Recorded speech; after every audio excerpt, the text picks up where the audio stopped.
कल 14 अगस्त है, तैयारी होगी बेटा? 15 की भी हो गई पापा।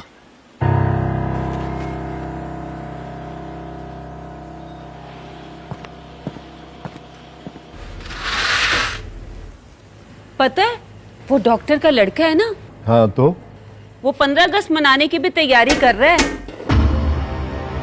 15 अगस्त की तैयारी कर रहा है? हाँ, गुड्डी ने खुद सुनाया।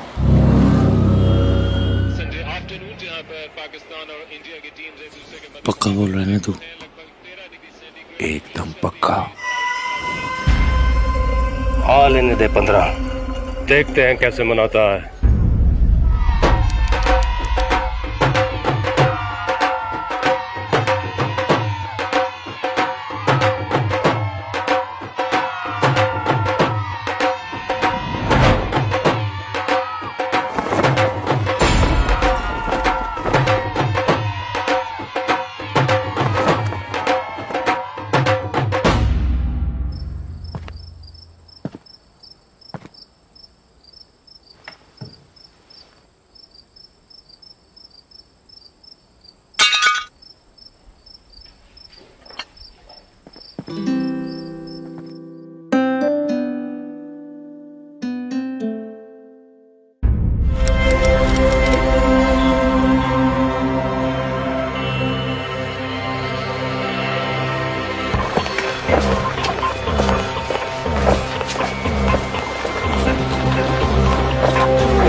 आज किसकी आजादी मना रहा है?